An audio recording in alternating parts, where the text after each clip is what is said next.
મહાદાન જે અંતર્ગત આજે એપીએમસી કે જ્યાં રક્તદાન શિબિરનું સુંદર આયોજન કરવામાં આવ્યું છે। અહીંયા મોટી સંખ્યાની અંદર લોકો રક્તદાન કરી રહ્યા છે। આજે માન્ય શ્રી ગોવાભાઈ દેસાઈ કે જે ભૂતપૂર્વ ધારાસભ્ય અને એપીએમસીના વર્તમાન ચેરમેન છે, આજે મારી સાથે અહીંયા રક્તદાન કરી રહેલા અહીંયા ઘણા બધા મિત્ર પરિવાર બી છે। સાથે અહીંયા આજે સંજયભાઈ મેં મારી સાથે છે।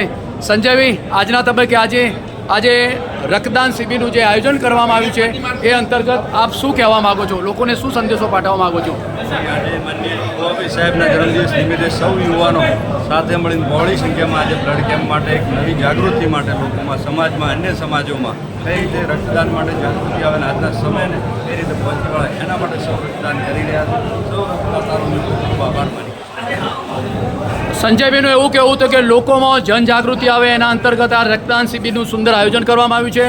આજે મારી સાથે જે રક્તદાન કરી રહ્યા છે એમનો પણ હું થોડો અભિપ્રાય લઈશ। સર, આપ કેટલી વાર રક્તદાન કર્યું છે? બીજી વાર। રક્તદાન કરવાનો આશય શું છે સર? લોકોમાં જાગૃતિ આવે ને એના માટે। બરાબર। એમનું કહેવાનું હોય છે કે રક્તદાન કરવાથી લોકોમાં જાગૃતતા આવે, એક રક્તની બોટલ સામેની જિંદગી બચી શકે છે। મારી સાથે અહીંયા અન્ય મિત્રો પણ છે। સર, આપનું નામ પણ પૂછીશ? અમિતભાઈ રાજગોર, નગરપાલિકા સદસ્ય।